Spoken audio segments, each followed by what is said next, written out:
Welcome to our third year Facebook Live. Today we are going to be chatting about condos. We're going to be talking about what condos are, who are condos good for, etc. Before I do get started, I will just kind of mention quickly as a reminder, on previous Facebook Lives, I had the dog barking, had kids running around, so I do apologize. Working from home here, so we do have dogs. We do have kids working from home doing the homeschooling, so they're going to be trampling around, etc. So again, I apologize for that if I've got dogs barking in the background or kids that end up running through asking me questions. I am going to just again have a little quick look here and see that we are up and running okay. If I can get anybody to just give me a quick hello and let me know that if you have any comments or anything like that, see that's coming through okay. That way I know that audio is working and comments are working. Again, previous week I did have an issue where I couldn't get comments coming through. Apparently I needed 100 characters or something like that. So hopefully the comments are working now. I think I do have that sorted out. So that'd be great if I did. So let's kind of move on a little bit here for great, awesome. Amy, thank you very much for letting me know. Comments are working on my end as well. That's wonderful. So let's move on here to kind of talk a little bit about condos. So what is a condo? What is a condominium? At its most basic form, a condominium is basically a building or a complex whereby multiple owners own an equal share of a common area. Okay, so condos, we probably most commonly think of condominiums as being a high-rise apartment. That's the one that probably just typically comes to mind. But condominiums can actually be high-rise apartments, obviously low-rise apartments. Can be townhouse complex, can be semi-detached, can be detached, all the way up to like just massive full mansions. Can actually be part of a condo. And if you're thinking about like these massive houses, that would be a condo. How would that work? Again, if there's a common area of land or a common space that everybody shares, everybody will pay into that, the maintenance, etc. So golf courses, you might have a private membership to a golf course where everybody pays equally into it, or an outbuilding, an amenity building in the area that everybody pays into, etc. Right? So just because it's a condominium doesn't necessarily mean it's only a high-rise apartment. I would say that most commonly, yes, they are high-rise apartments, low-rise apartments, etc. But townhouses are also very, very common, whereby, same idea, you own the townhouse, and there's varying degrees of ownership there. Pardon me. You can also have a small element of condominium, whereby it's a parcel of tied land. And that would basically be like, say, common in Milton, we've got a few of them, where you have a freehold townhouse with a parcel of tied land. So that's usually like the road maintenance fee. So you own your you own your townhouse, I apologize, outright. You have no other maintenance fees, with the exception of there's a private road that you access, and you would pay into that. Right now, the common fee is around $90 a month or so. You pay into that for snow removal, and of course, you're putting money aside for eventually when that needs to be repaved, etc. Like I said, the most common is going to be condo townhouses and condominium high-rise apartments. But again, there's going to be varying degrees as far as those go. So you could have typically in a condo apartment, we'll say you own the inside walls. The condominium corporation owns the exterior walls, right? So if you own one side, they own the other. That's kind of where the breaking point is between the dividing point. Is between the two ownerships, and that can kind of translate all the way down to townhouses as well, where you could have on one extreme a freehold essentially with a parcel of tied land, all the way up to similarly you own the inside, they own the outside. You can have some townhouses where you're responsible for the roof, sorry, the windows, the doors when they need to be replaced eventually, all the exterior finishes, etc. But the condo corp takes care of the roof because everybody kind of like shares in that. You want to get it all done at the same time. You don't want one person to leave theirs and then that leaks into yours, etc. Right?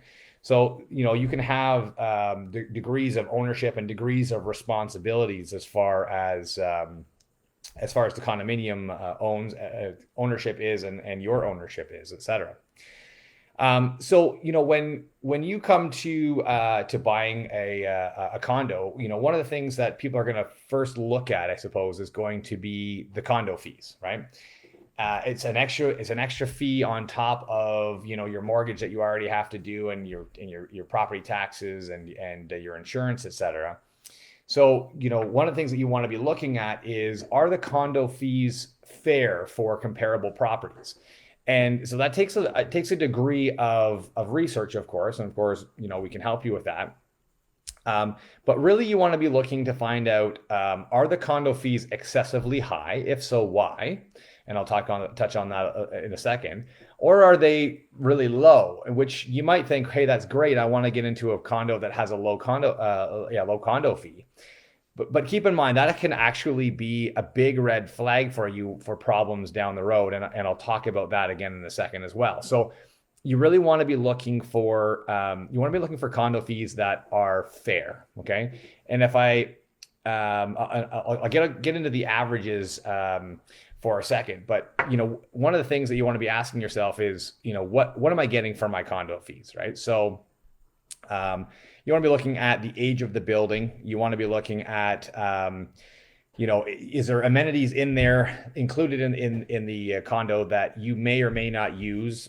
Regardless, you're paying for it, right? You can't say it's got a gym, but I'm not going to use the gym ever, so I don't want to pay for that, right? It doesn't happen like that. Your condo fees are set per square foot, assigned to that unit, and whether you use the gym or you don't use the gym, or you use the library and you don't use the library, you're paying for it regardless. It has to be paid for. You can't pick and choose, right? So you want to be looking, like I said, at the age of the building. The older the building, naturally, the more repairs are probably coming up sooner than later if they haven't already been done.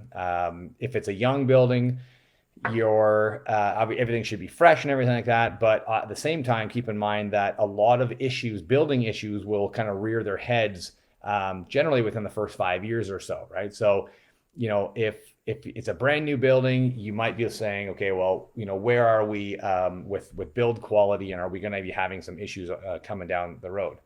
Here I got a kid coming sneaking by here already, distracting me. So apologize for that. So when I talk about the like an older building, what has been done to the older building, look for some of the biggest expenses on a building will be the roof for sure. If you think of a like a condo tower or even a full townhouse complex as an example, to do that huge roof, the flat roofs are very expensive. You might be a $100,000 or a couple $100,000 or something like that, depending on the size of it. So, naturally you're going to be wanting to put that money aside. So if the roof has already been done recently, then you're probably good for another, 30 years or so. Similarly, windows all around, doors all around, have they been done recently, or is it still, they're kind of holding on for another, 5, 6, 7, 8, 9 years. Balconies also very expensive to do. If they have to be, if they have to be just repointed, or if they have to be like fully rebuilt because they've deteriorated to the point where maybe they're now getting to the point where they're dangerous.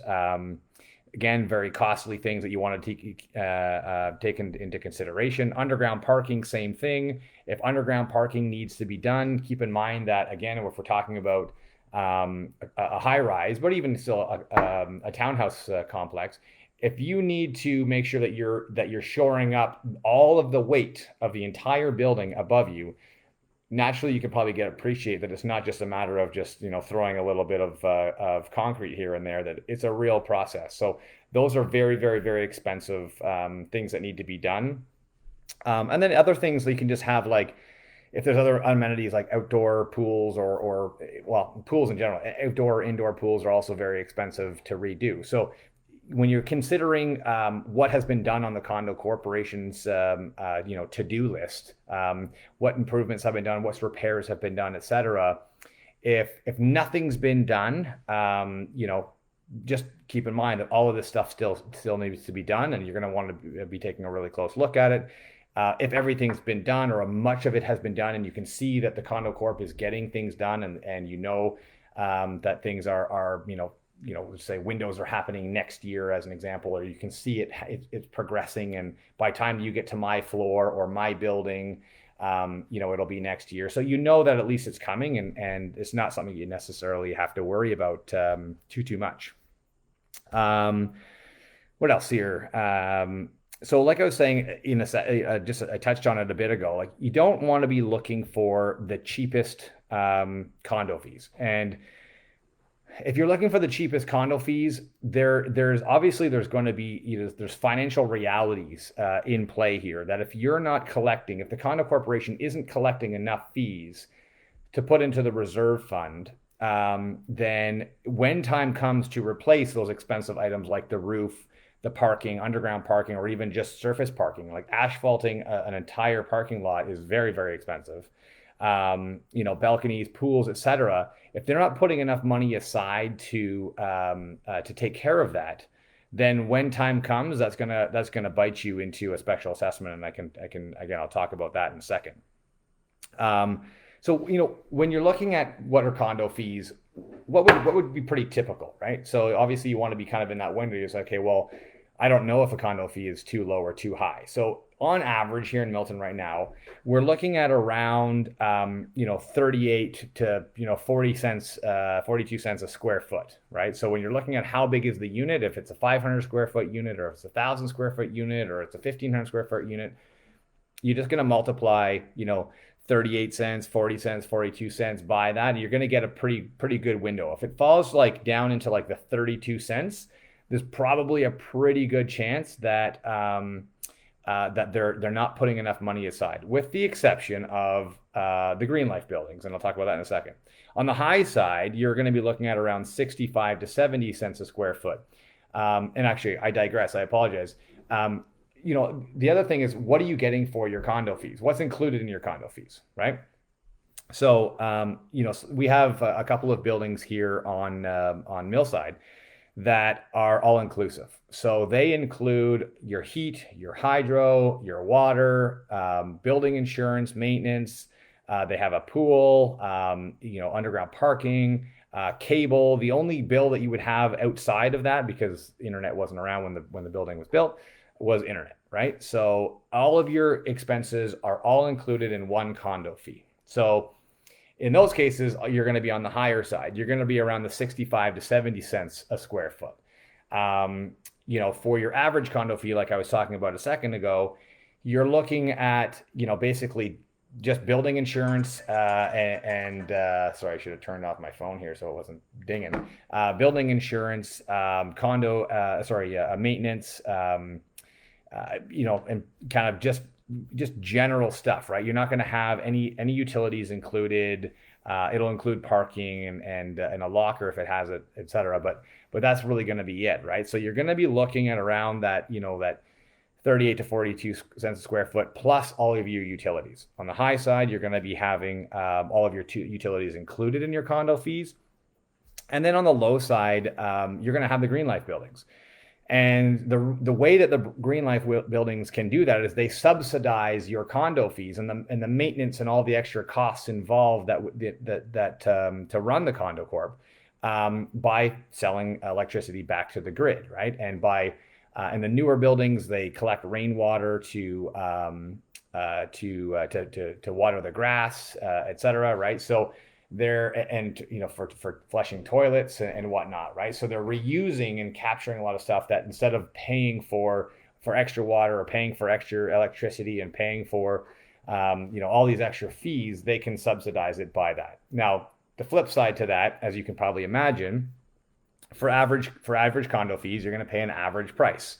For higher condo fees, I apologize, you're going to pay a lower price because your condo fees are, instead of it being, $350 to $400 a month, they are, $7, $8, $9, $1,000 a month, right? For condo fees. And then on the low side, you're going to be paying more for that unit because your condo fees are only, $150 to maybe $200 a month, right? So at the end of the day, the free market will prevail, and whatever it costs me out of pocket every month to carry a unit is going to be, your affordability level, right? So if it's lower condo fees, then I can afford a higher mortgage. If it's a higher condo fee, then I can't afford as high of a mortgage. So then the price will naturally come down, right? So, let's look at the likely buyers for condos. So, you're going to be looking at naturally first-time home buyers and downsizers. And I'm going to touch on these two kind of as like one topic, because naturally they're going to be both very similar with, maybe one kind of like mild exception. But the biggest thing here is going to be that they are, first-time home buyers and downsizers are going to be owner occupied, right? They're buying the unit for themselves to live in. So, what is a first-time home buyer or a downsizer going to be looking for? You're going to be looking for, the amenities that that the unit, that the building or complex is offering, right? So you're going to be looking at, does it have a gym? These are a lot of the typical amenities that'll come in a building nowadays, right? And the older ones won't have as much. Some of the newer basic ones, again, won't have as much either, but you can still find them, right? So a gym is, relatively common. A meeting room, certainly common. A library or kind of study room. A pool, kind of a less common, but they're around. Underground parking, storage lockers. Some of the larger units don't have storage lockers because they have they'll have a closet or something like that in the unit. But most have storage lockers. A concierge service or security. Guest suites, pretty uncommon around here. The only one that I can think of off the top of my head is the new buildings that have yet to be built, and I'm drawing a blank here on what they're called. But I apologize. Down at Ontario and Derry, and I think actually the Art on Main actually has guest suites. But again, I apologize. This is the lovely part of Facebook Live. I can't go and fact check beforehand when a thought comes to mind. Dog baths, right? If you're a dog owner and you want to have like a special kind of like just like doggy spa kind of thing, small little bathtub where you can kind of get them all cleaned up before you take them upstairs. Bicycle storage. Some places will have like an outdoor tennis court or an outdoor basketball court, etc. Rooftop patios and barbecues that you can reserve, right? So, again, you may or may not want all of these amenities, and you may or may not necessarily feel that you need to pay for them, but they're there, and you might pick and choose your condo based on the amenities that they actually provide. Proximity to restaurants, right? Walking distance to transit or the like, right? So just kind of having a bit of a lifestyle around you that you can access easily, and you're not kind of like you got to drive everywhere. You're in the middle of nowhere. You want a bit of a neighborhood and community feel, right? And then of course, like the condo fees. What are the condo fees? We touched on that. What are the condo fees? What is included in the condo fees? These are things again that's going to be you're going to be living there. So what are you going to be putting out as far as out of pocket expenses go, right? Again, parking, maintenance, building insurance, whether it includes the heat, hydro, water, etc. All of these things you might want to say, it's convenient for me to have one bill, if I'm on a budget, whatever the case may be, one bill, I just know this is how much I have to spend. It's over and done with, versus you might say, well, that's kind of high. I feel like I can get it cheaper somewhere else, right? So, and then this is going to be like the biggest, one of the biggest differentiators between first-time home buyers and downsizers will potentially be, the demographics of the building, right? So, first-time home buyer, younger couple, younger individual, might want, again, to be surrounded by other, young, lively kind of people that have the same interests, et cetera, and don't mind a little bit of noise and rowdiness and whatnot, because That's the kind of stage of their lives that they're in.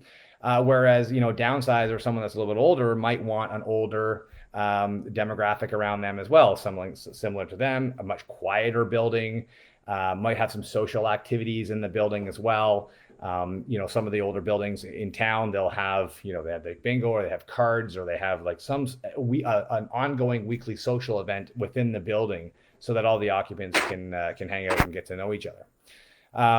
And then of course, maybe you want, for a first-time home buyer and or downsizer, you would want an established area potentially, right?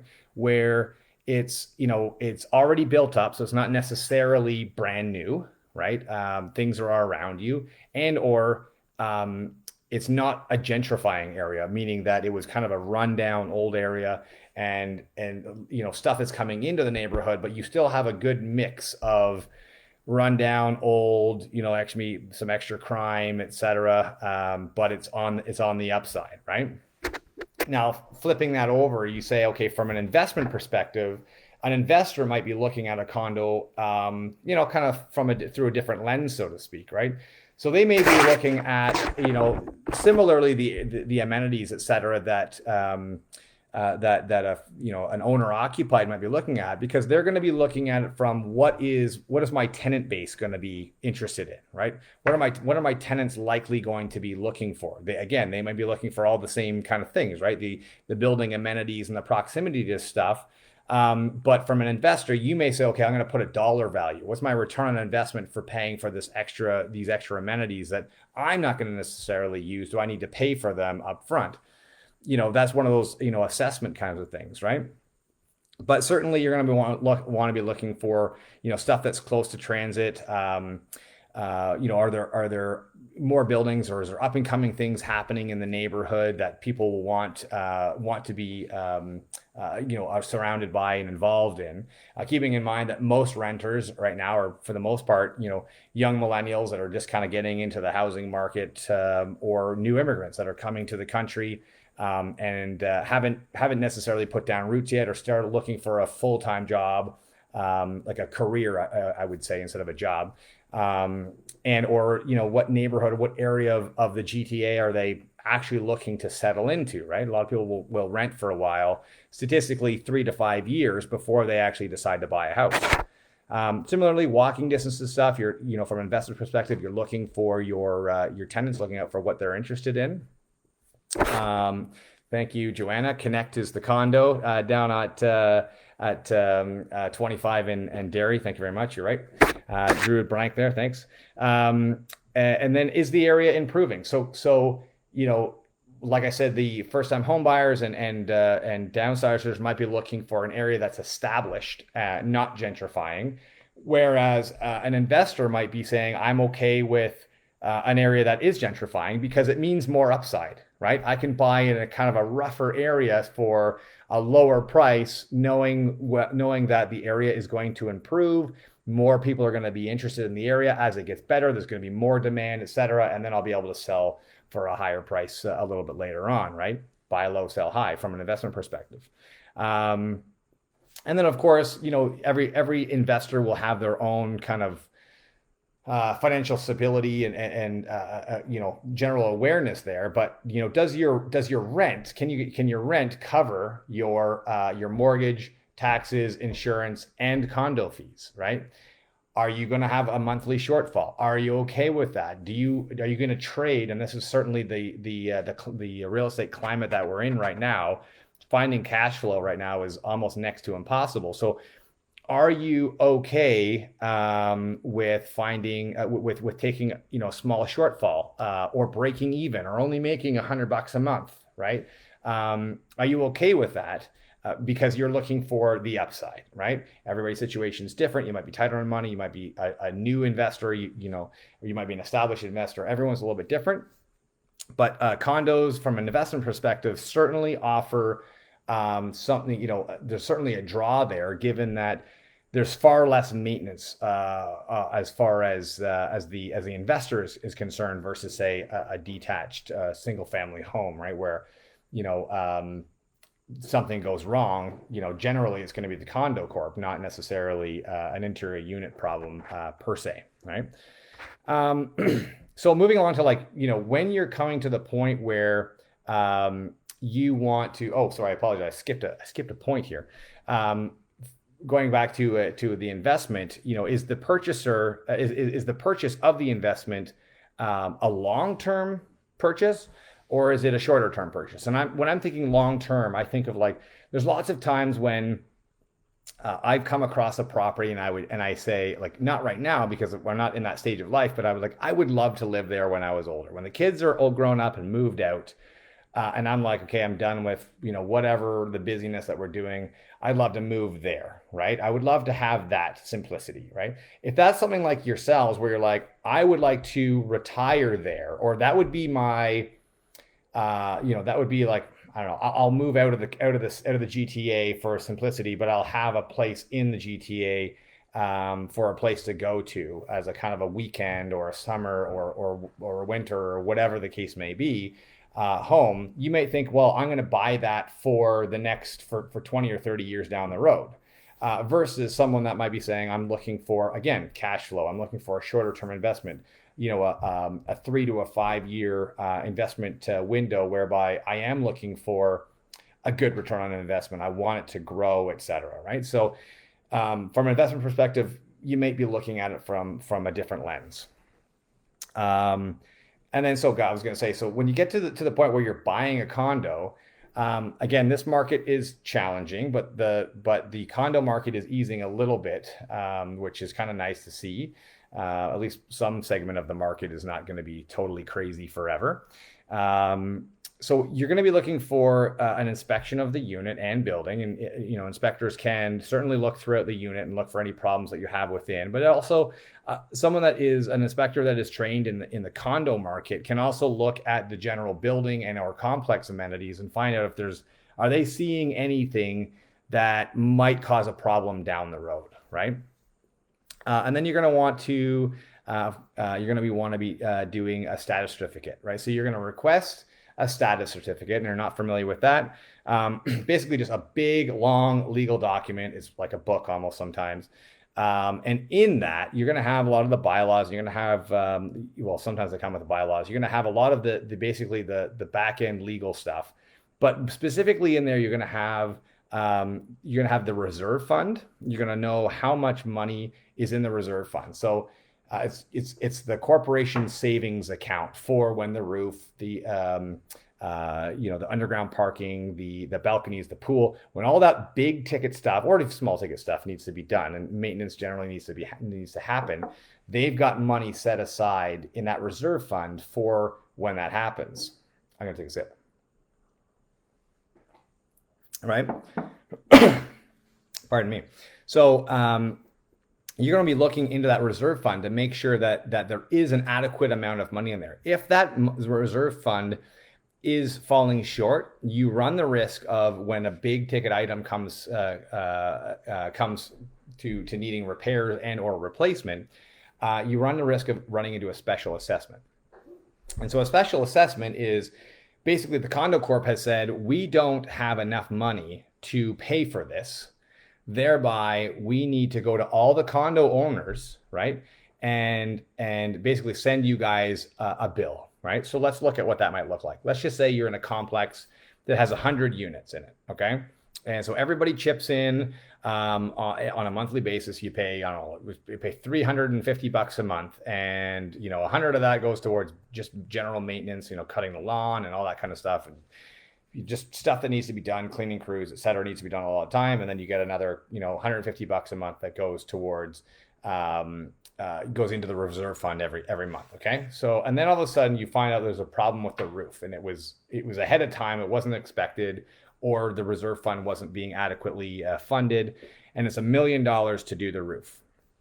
Let's just say that the reserve fund has 700,000 into it.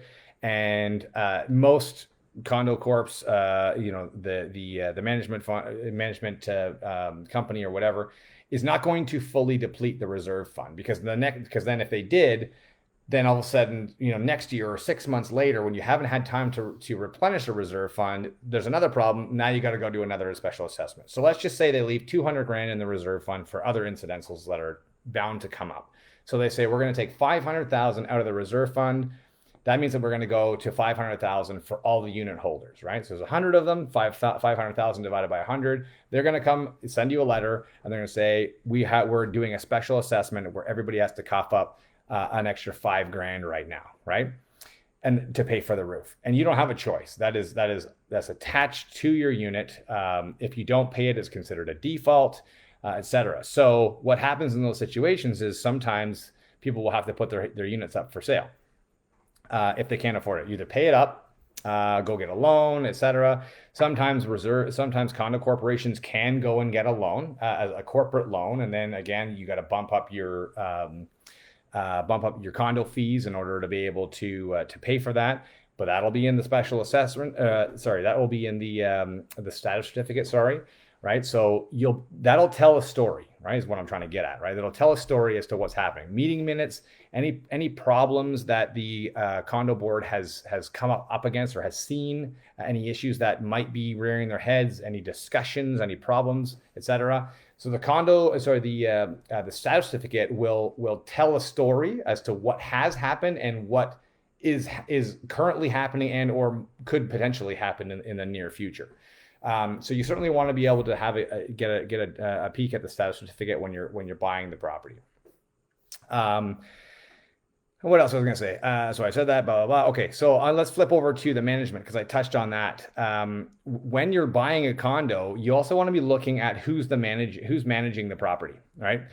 And managers can be like a property management company, an established property management company, and you can look into the history of them. How good of a job are they doing? Do they have a good rating, etc.? Could be like an up and starter kind of management company. But it can also be managed by all the unit holders, right? And so the pros and cons of both. A property management company is arguably an established company that knows what they're doing, so they have experience. But that doesn't necessarily mean they're good at it, right? Every corporation, like maybe the management company grew too fast and they're starting to drop the balls, or they have a couple of bad employees that aren't taking care of your property properly, right? There's lots of times where a property management company, because they charge a relatively low fee, they have to make it up on volume. So if they're managing a ton of buildings, sometimes things can happen, right? So just because it's managed by a property management company doesn't mean that it's necessarily done well. Just know that that's the case, right? That it's managed by this company. There's some extra due diligence that you should be doing. On the flip side, it could be managed by the owners, right? So if all the owners have gotten together and they've said, well, we're going to manage it ourselves, the pros of that is you save on the property management fee because naturally they're going to charge a fee. But the flip side of that is are some unit owners, like how qualified are they to run a corporation? If the condo corporation is owned and run by its unit holders, they may or may not have the qualifications to actually manage the property properly. Furthermore, there's a possibility that the unit owners may have a bias whenever it comes to actually manage or actually increasing the condo fees. So if the condo fees, they're running behind and they say, listen, we should be upping our condo fees from $300 a month to, I don't know, $450. That might very well give them an issue.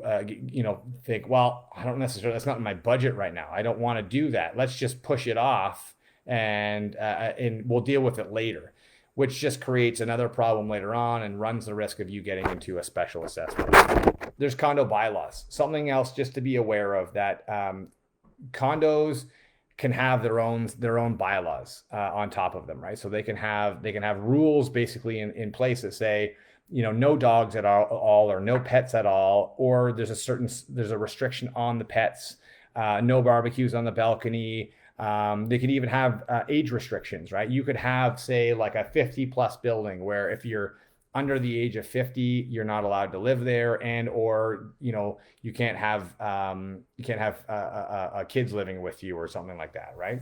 So when you're out there buying a property, just make sure that you are doing your due diligence as far as, is this property and is this building going to be right for you? All right. So that's all the points that I have for today. Don't hesitate to drop us a comment just in the Facebook or send us an email at homes itsfamily.ca, and we'd be happy to answer any questions that you have specifically, or dive into stuff a little bit more. This is a massive topic in all reality, so I did kind of like touch on the high points.